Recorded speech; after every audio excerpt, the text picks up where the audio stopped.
so many options, why choose Arizona State University? For me, the only online option was ASU because of the quality. Their faculty was really involved with their students and care about your personal journey. The dedication to my personal development from my professors, that's been extremely valuable to me. Earn your degree from the nation's most innovative university. Online. That's a degree better. Explore more than 350 plus undergraduate, graduate, and certificate programs at asuonline.asu.edu. Hey everyone. So a lot of you reached out wanting us to take a closer look at what happened at Abundant Life Christian School in Madison, Wisconsin.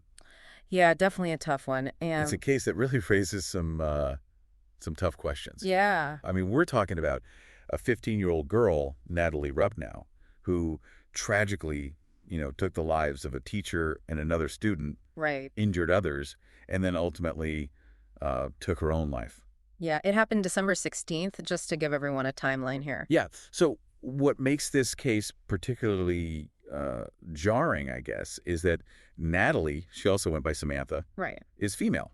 And as you know, female school shooters, that's incredibly rare. It is. Yeah. It really kind of throws a wrench in, the typical profile that we've sadly come to expect when we hear about these kinds of things. Yeah. I mean, it's not the image that immediately comes to mind. Right. So let's dive into what we know about Natalie, or Samantha.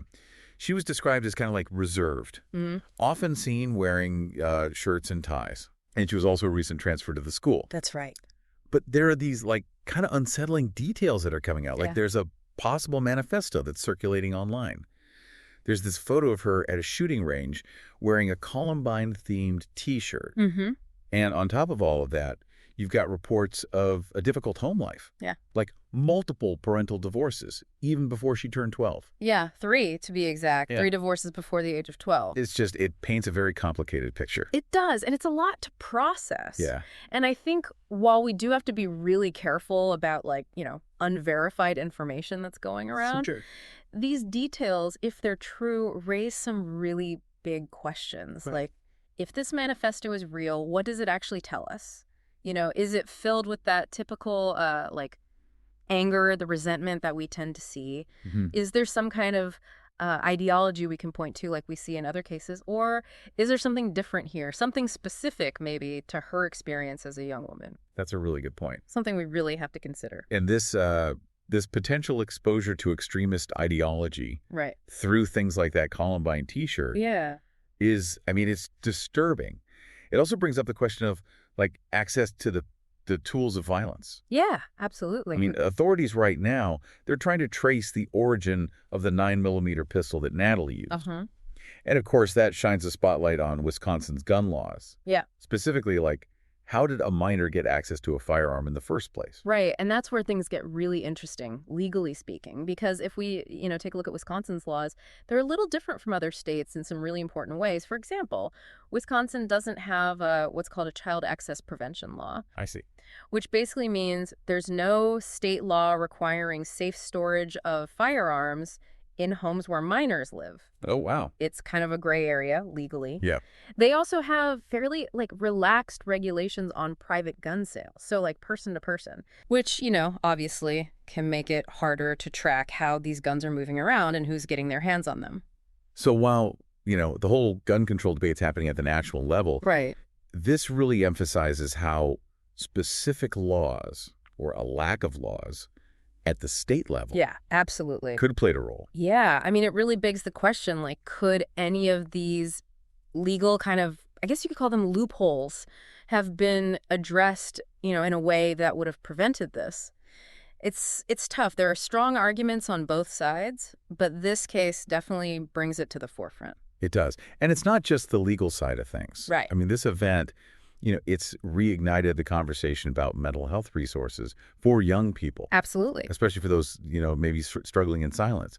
I mean, is there enough support out there to even identify and help these individuals? Yeah. Especially, if they're exhibiting warning signs that don't fit that kind of stereotypical profile that we think of. Right. And What I find so fascinating about this whole thing is how these individual psychological factors, like what's going on in someone's head, intersect with societal pressures, influences, and then, of course, access to, lethal means. Yeah. It's this complex interplay. It's a tragic reminder that we really need to understand the pressures that young women in particular are facing today, Yeah. and how that might, in very, very extreme cases, manifest in something like this. So kind of taking a step back, where does this leave us? I mean, we have a case that's incredibly rare. Yeah. A young woman who deviates from the typical profile. Mm, We have these really unsettling details about potential motives and influences. right. And of course, this ongoing debate about gun control and mental health resources. All these things kind of swirling around. It really brings up a big question, something for all of us to think about.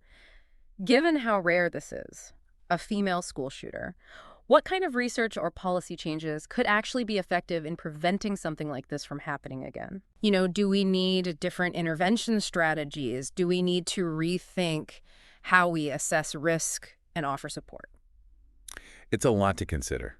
Yeah, And there are definitely no easy answers. there really aren't. But hopefully, by diving into this a little bit, Yeah. we've given you some new insights, maybe struck some important questions of your own. So thanks for joining us. Thanks, everyone.